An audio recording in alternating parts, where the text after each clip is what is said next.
प्रणाम। म चाहिँ आज हाम्रा कथाहरू मार्फत चाहिँ हाम्रो सासुआमा हाम्रो आमाहरूको उमेर समूहको बेलामा चाहिँ कस्तो खालको समस्याहरू समाजमा घर परिवारमा आफ्नो बच्चाहरू हुर्काउने क्रममा चाहिँ भोग्दै आउनुभएको थियो भन्ने कुराहरू चाहिँ आज हाम्रो आमा मार्फत चाहिँ देखाउन खोजिरहेको छु।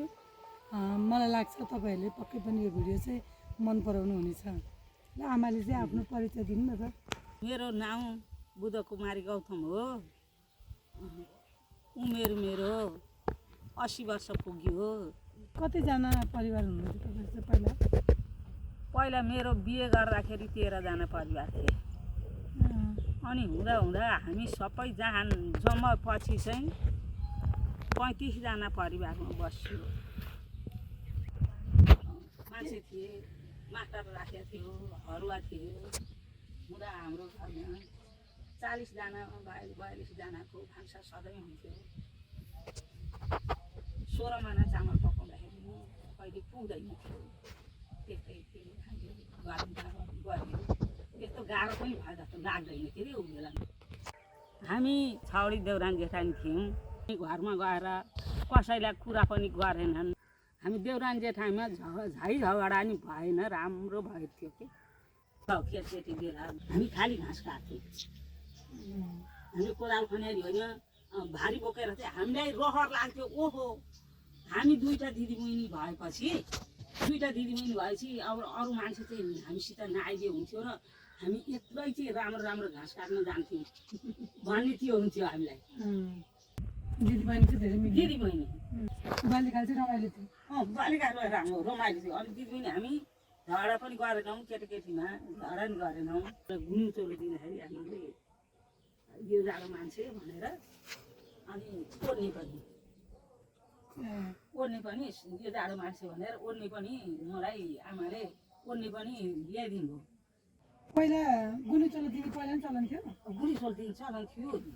अहिलेको जस्तो होइन, कस्तो थियो अहिलेको जस्तो हो। अहिले त अब यत्रो गर्छ गुडिया गहना अनेक गर्छन्।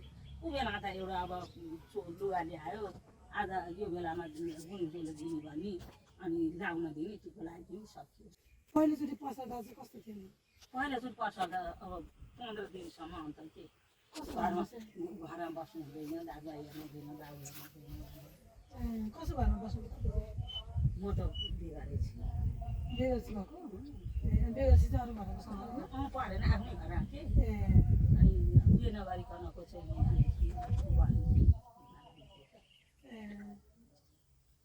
छुन चाहिँ दिनुहुन्न थियो? छुन चाहिँ दिनुहुन्न होइन, केही सुन्नु हुँदैन झन्। पहिला पारा त केही सुन्नु हुँदैन भन्थे। तपाईँ बिहे गर्दा चाहिँ कति वर्ष हुनुहुन्थ्यो? म त यति 16 वर्ष के 16 वर्षमा हो। पहिलो बच्चा चाहिँ पहिलो छोरी कति वर्ष उमेर पाउनुभयो? 20 वर्षमा। 20 वर्ष पाउनु हो। छोराछोरी चाहिँ कहाँ जन्माउनु भयो? पहिला हस्पिटलमा जन्माउनु भयो कि घरमै कि? सबै घर सबै के मेरो छोराछोरी सबै घर के नर्सहरू ल्याएको थियो कि? थिएन। नर्स पनि ल्याएको थिएन। केही पनि 5 पैसा खर्च गर्यो। गाह्रो भयो त? गाह्रो त भयो होला नि। समय त्यस्तै, बेला त्यस्तै, गाह्रो भयो भन्ने थिएन नि बेला। जेठो छोरो जन्मिँदाखेरि घर आगलागी भएको थियो। घर आगलागी भएको 10 दिनपछि छोरा जन्मियो। घरमा त त्यस्तै थियो, सबै अन्नपात डढ्यो। अनि त्यस्तै डढेको अन्नपात खाएर बस्यो, हुर्कायो। त्यो जेठो छोरा जन्मेको बेला थियो, दुःख थियो। तपाईँसँग चाहिँ त्यो बेलामा पैसाहरू हुने केही सामानहरू किन्न पायो हुन्थ्यो, छोराछोरीले केही दिन पायो हुन्थ्यो भन्दाखेरि तपाईँसँग चाहिँ हुन्थ्यो कि हुँदैन त्यो बेलामा चाहिँ? नानी हामी त्यो बेलामा कस्तो महँगो पैसा, 1 पैसा 2 पैसा 5 पैसा वाला पैसा थियो। हाम्रो घरमा चोर लाग्यो, डाका चोर लाग्यो। अनि त्यसरी त्यो दक्षिणा दिए पैसा सानो यत्रो थैली थियो मेरो। अनि त्यो थैलीमा राख्दा त्यो थैलीमा टन्न भरिदिएको थियो।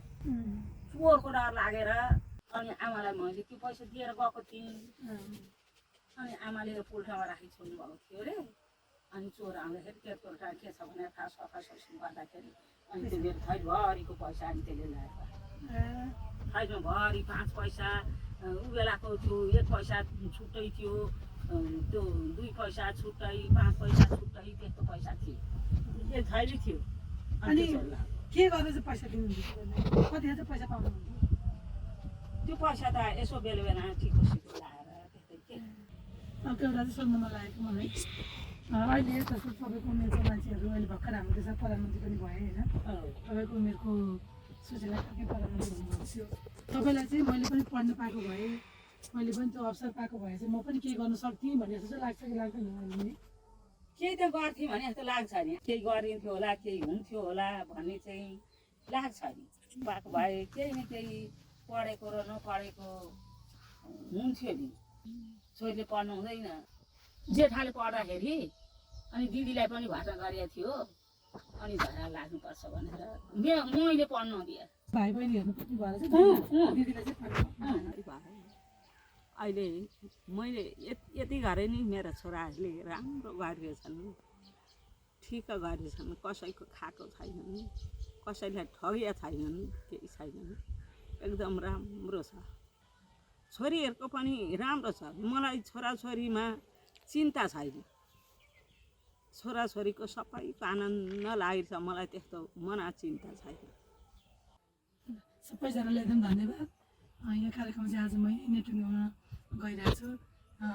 यो भिडियोलाई चाहिँ तपाईँहरूले पक्कै पनि हेरेर लाइक गरिदिनुहुन्छ भन्ने चाहिँ आशा राखेको छु।